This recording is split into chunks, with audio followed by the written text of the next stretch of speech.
Hello students, in this video we will discuss about saturated and unsaturated carbon compounds. Students, the carbon compounds which are made up of carbon and hydrogen are called as hydrocarbons.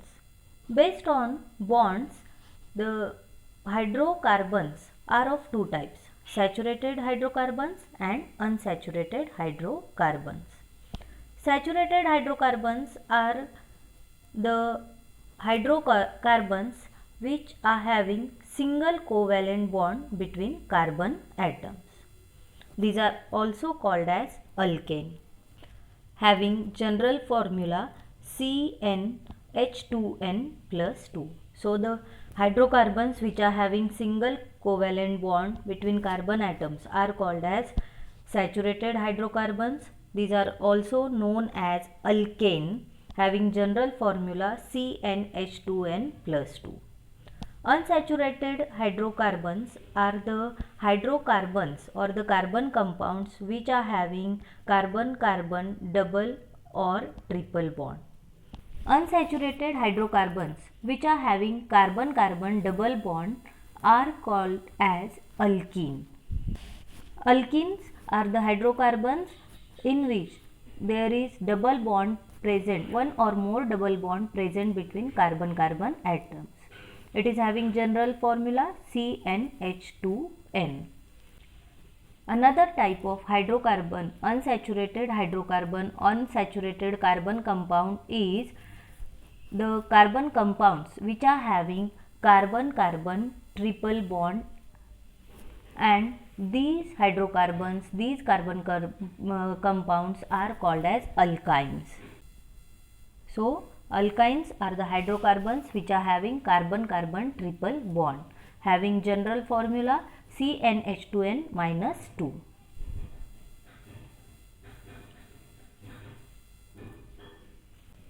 So, these are saturated and unsaturated hydrocarbons. Now, we will see how we can give name to these hydrocarbons, or we will see naming system of the hydrocarbons, naming of carbon compounds. According to IUPAC nomenclature, the carbon compounds are having two parts. One is prefix and another second part is suffix. Prefix, or we can call it as root word. Prefix or root words depends on the number of carbon atoms present in carbon compound. We can see table 4.2. If carbon chain has only one carbon atom, then the root word meth is there. So if in any carbon compound, if only one carbon is there, then the root word is meth for one carbon. If there are two carbon atoms, then the root word is eth or prefix is eth. For 3 carbon atoms, it is prop. For 4 carbon atoms, it is but. And for 5 pent, for 6 carbon atoms, hex, 7 hept, 8 oct, 9 non and 10 dec. These are the root words or the prefix for giving names to carbon compounds. Second part is suffix.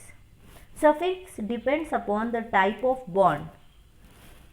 So which bond is present, single, double or triple bond is present between the carbon atoms of that compound, the suffix is decided.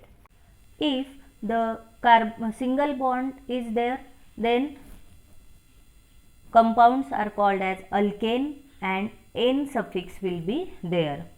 If double bond, then those are alkenes, so there we will use in suffix. It has suffix in, E-N-E. If it is triple bond, then we can use suffix "-ine".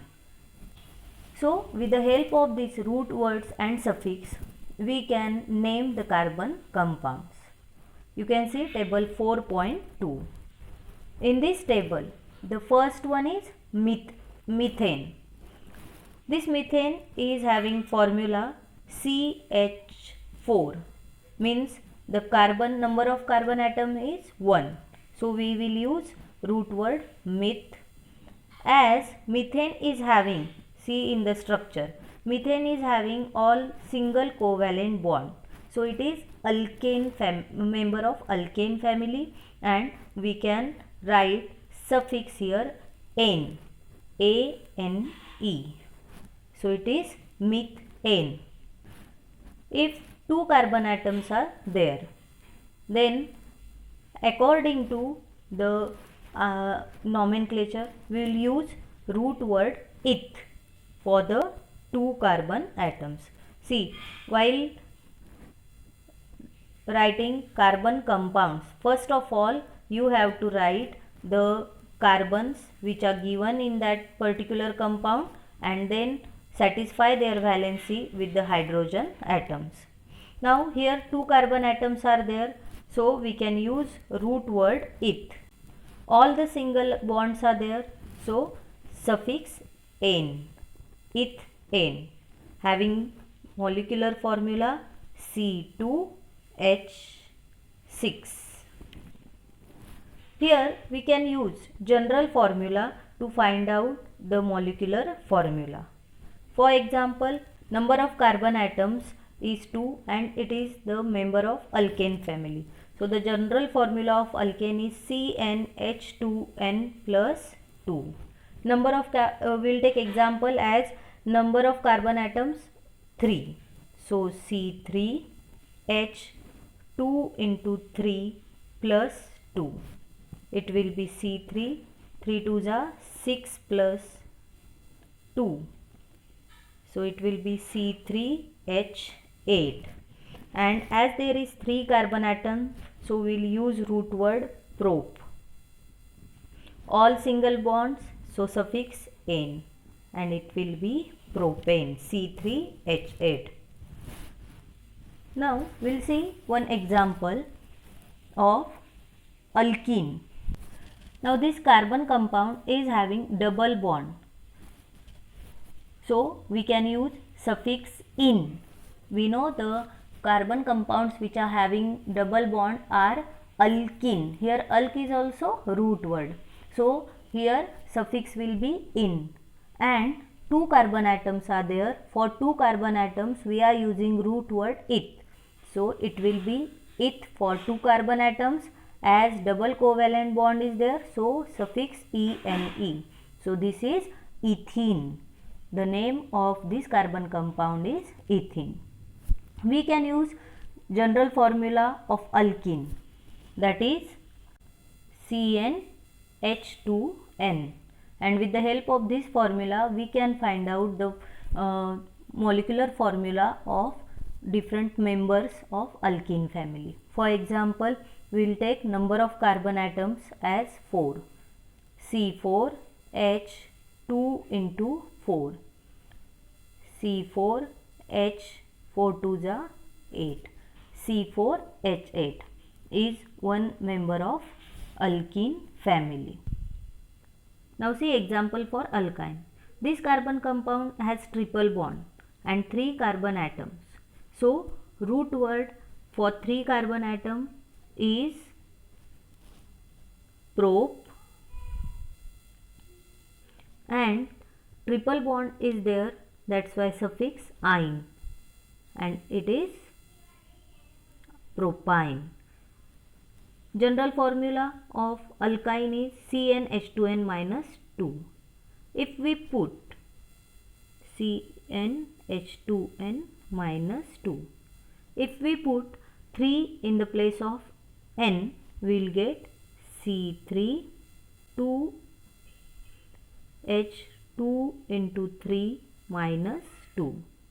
So it will be C3H4. Here we can count the number of carbon atoms 1, 2, 3. Number of hydrogen atoms 1, 2, 3, 4. So it is propyne, C3H4. There is carbon-carbon triple bond. So this is Naming of carbon compounds. Based on structure, hydrocarbons are classified as straight chain hydrocarbons, branch chain hydrocarbons, ring or cyclic hydrocarbons. In straight chain hydrocarbon, carbon atoms are arranged in the form of line. We can see here example of hexane. Here hexane is having 6 carbon atoms which are arranged linearly and hydrogen atoms are attached to it. So as I told, first and last carbon atom will have 3 hydrogen atoms and middle will have 2 hydrogen atoms. So while drawing structure of any hydrocarbon, straight chain hydrocarbon, there will be 3 hydrogen atoms to the last and first carbon atoms and 2 will be for the middle carbon atom. In branch chain hydrocarbons, carbon atom is attached as a branch. Here we can see in branched hydrocarbons, carbon atom is attached as branch. For example, butane having formula C4H10 and structure is given on the page number 65. Here we can see 4 carbon atoms are there and 10 hydrogen atoms which are attached. So this straight chain carbon compound is called as N-butane.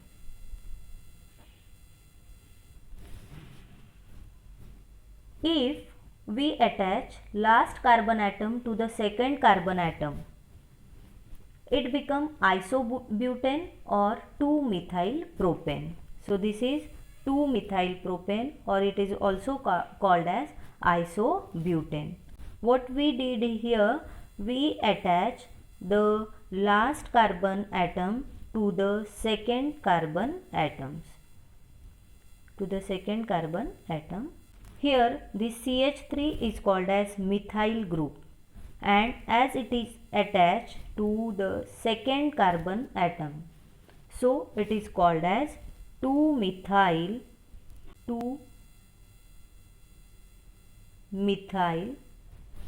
While giving name, we will select longest carbon chain. So the long carbon chain is of 3 carbon, that's why we will call it as, for 3 we will use root word prop, 2-methyl prop and all single bonds are there, so N, 2-methyl propane or it is also known as isobutane.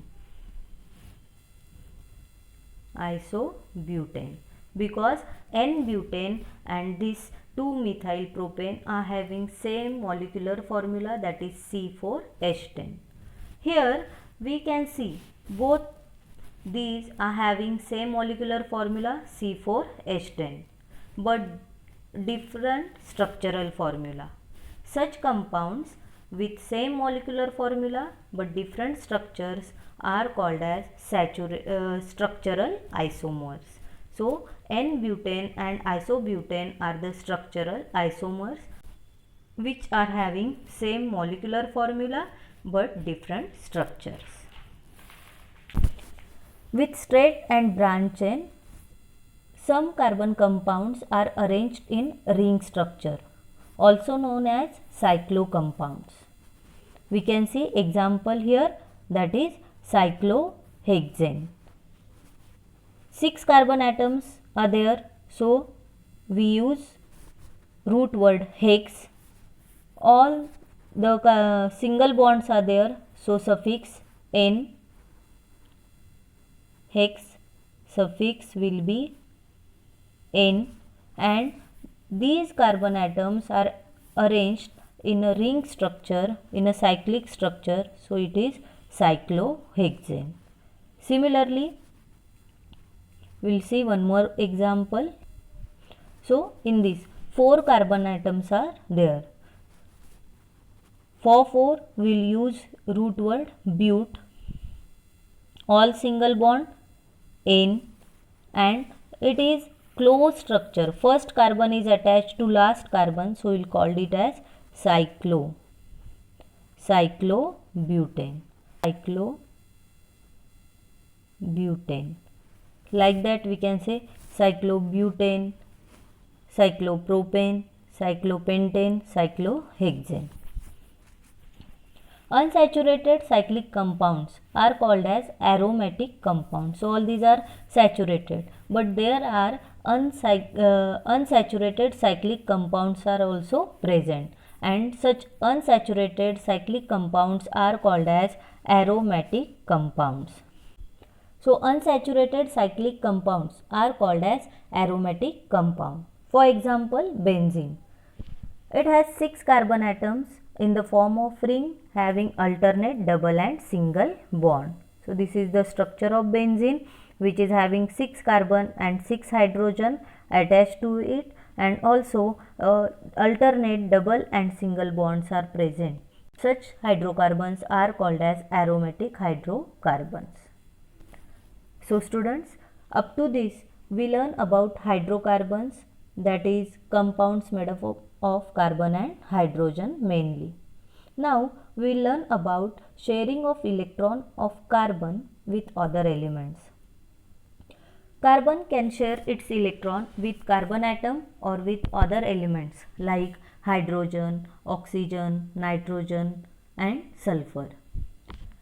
In hydrocarbons, one or more hydrogen can be replaced by these elements and valency of carbon remains satisfied. So in hydrocarbons, one or more hydrogen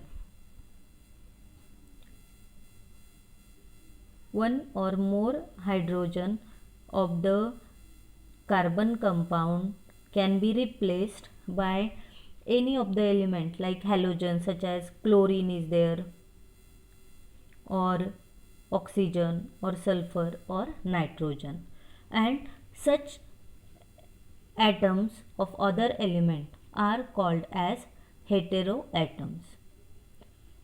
These heteroatoms give specific chemical properties to the carbon compound. So due to these heteroatoms, the chemical properties of this hydrocarbon changes, and so such heteroatoms are called as functional groups. We can define functional group as group of atoms that are responsible for chemical properties of carbon compounds. Due to attachment of such heteroatoms or group of atoms, the properties of carbon compound changes, and so these group of atoms are, or the atom is called as functional group. So functional groups are responsible for the chemical properties of carbon compound. If hydrogen, we can see here table, if hydrogen is replaced by halogen group such as chlorine, bromine, iodine, then we get halogen compounds or haloalkane. So this is the first functional group which we obtained when we replace one of the hydrogen of hydrocarbon by the halogen group, that may be chlorine, bromine, iodine, and the functional group is called haloalkane. Formula is dash Cl. So this Cl, that is chlorine or bromine, are the substituent of hydrogen atom. So instead of hydrogen we have attached this chlorine or bromine. This dash or this line represent that long carbon chain is present here. So for example, CH3Cl, as one carbon is there, so it is meth, all single bond methane, and here halogen group is attached, so we can use prefix here halo. So chloromethane, it is what? Chloromethane. We will discuss about suffix and prefix in functional group. So now just remember, when we replace one hydrogen by any functional group, then the properties of that carbon compound changes. One example is haloalkane. Hydrogen get replaced by halogens, that is chlorine, bromine and iodine. Second functional group is if we replace hydrogen by OH group, that is hydroxyl group, then we get alcohol functional group, or we can call it as alcohols.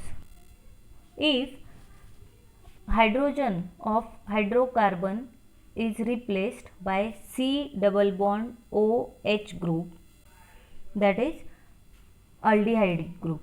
Means when we replace hydrogen by C double bond OH group, then we get aldehyde group. It is in this group, carbon is attached to oxygen with double bond and hydrogen with single bond. So this C double bond OH is called as aldehyde group. Here the carbon chain is present, and this functional group is called as aldehyde functional group. Next is ketone, C double bond O, and this 2 dash represents that carbon chain is present on both the side. Ketone, it has carbon attached to oxygen with double bond and has 2 free valencies. So it is always placed in middle of the carbon chain. So it will be placed in middle, and here we can see carbon chain on both the side. Next functional group is carboxylic acid functional group. This group are always attached at the end of carbon compound. Carboxylic acid functional group is COOH, C double bond OOH, and here carbon chain is present. This functional group is always attached at the end of carbon compound. So these are different functional groups. If hydrogen is replaced by halogens, then it will give haloalkanes. If it is replaced by hydroxyl group, it will give alcohol. If it is replaced by COH, C double bond OH, then it will give aldehyde. If hydrogen is replaced by C double bond O, then we obtain ketone. COOH is the carboxylic acid functional group. Here we can see nomenclature of different functional groups. Halogen group is there. Here we can see 3 carbon chain, and as 3 carbons are there, so its name is propane, and chlorine is attached. If chlorine functional group is attached, then we use prefix chloro here. So it is chloropropane. Second is alcohol, which we discussed just now. If alcohol group is attached, OH group is attached, then remove E of alkane and add suffix OL there. So this is propane. We remove E of propane and we have to add suffix OL. So it will be propanol. Now instead of that, if aldehyde group is present, so in this carbon compound 3 carbons are there, so it is propane. But as C double bond OH, COH group is attached, that means the suffix al should be added. So aldehyde group is there, so we have to add suffix al instead of E. So we will remove this E and will add suffix al, and it will be propanol. Next is ketone group. This ketone functional group is always present in the middle of carbon chain. Now see, here also we are having 3 carbon atoms. So and all single bond. So it is propane. But as ketone group is attached, and if ketone group is there, then we add suffix on. So the name will be propanon. Name will be propanon. Next is oic acid. If the carboxylic acid functional group is present, then we use suffix oic acid. The functional group is COOH. We'll see one example. So this compound is having 4 carbon atoms in it. As it is having 4 carbon atoms, so according to root word, for 4 carbon atom we use but and all single bond, so it is butane. And carboxylic acid functional group is there, so instead of this E we'll remove E and we'll use suffix here oic acid, and so it is butanoic acid. Next is double bond. If carbon carbon double bond is present, then we remove N and we use ENE, propene. Here we can see 3 carbon atoms, so it is prop. Double bond is there, so we use suffix in, propene. If carbon carbon triple bond is there, then we use suffix ine, propine. So this is nomenclature of functional groups. Now we will see uses of carbon in soaps and detergents. Most dirt is oily in nature, because when we wear clothes, due to sebaceous gland, oil gets secretes, and due to dust and that sebum or oil, our clothes become dirty, and that dirt is oily in nature, and so it cannot be removed by only water. That's why we are using soaps and detergents to clean our clothes. Soap molecules are sodium or potassium salts of long chain carboxylic acid. This is the structure of soap molecule, which are sodium or potassium salts of long chain carboxylic acids. It has two parts, hydrophobic end and hydrophilic end. Hydrophobic means oil loving or which hates water, and hydrophilic means water loving. So the two parts, these are the two parts of soap molecule. The hydrophilic end is ionic head, which get dissolved in water, while the hydrophobic end dissolves in oil or dirt. So this hydrophobic end get dissolved in oil and dirt, and hydrophilic end get dissolved in water. When we apply soap on the stain or dirt, the molecules of soap take an unique orientation. At that time, the hydrophobic end get attached to the oil, as we can see in this diagram. If this is a stain, then hydrophobic end, oil loving end of the soap molecule get attached to the stain or dirt, and hydrophilic end, which is ionic head, get dissolved in the water. At the same time, many molecules of the soap attached in the same way and form a cluster of molecules in which hydrophobic end is present in the inner side attached to the stain, and hydrophilic end remains attached to the water. This cluster of soap molecules is called as micelle. Micelle stays as colloid in the solution. So this structure is called as micelle. Micelle formation takes place when we apply soap on the dirty cloth or on the stain or dirt. All the hydrophobic end of the soap molecules get attached to the stain, and water loving head, polar head, remains dissolved in the water, and this stain forms colloidal solution, forms colloids, but these colloid does not precipitate out due to ion-ion repulsion, so they do not form precipitate. And when we rinse cloth with water, the stain gets removed. So whenever we apply the soap, micelle formation takes place, the hydrophobic tail or the end get attached to the stain it holds that oil or dirt of the stain very strongly.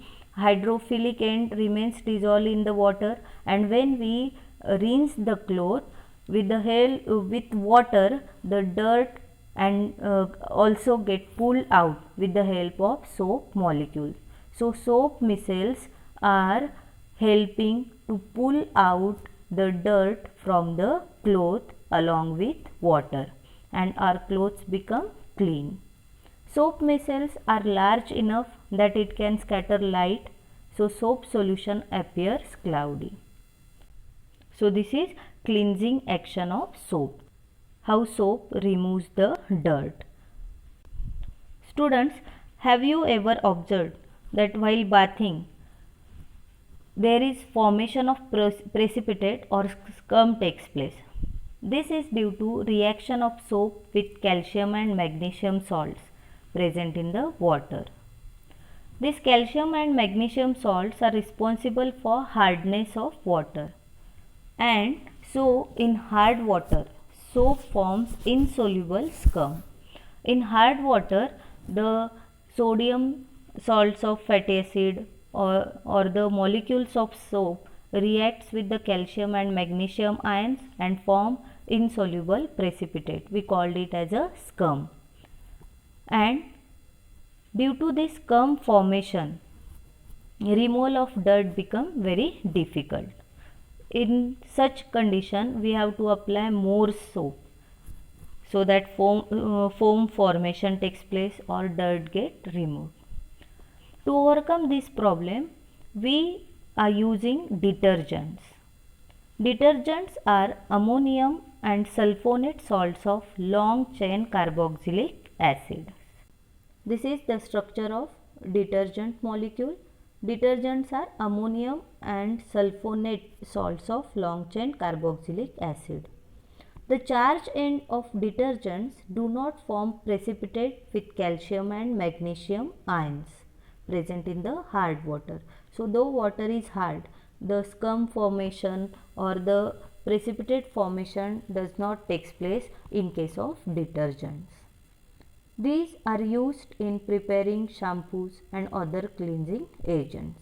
So soap can form insoluble precipitate or can form the scum, but if we use detergents in hard water, they do not form precipitate in the hard water, they do not react with calcium and magnesium ions, and they remain effective in hard water also. And so the detergents are used for preparing shampoos and other cleaning products. Students, from all the points of this lesson, we come to know that carbon is very versatile element and useful element in nature. I hope you understood all the points. Thank you and have a nice day.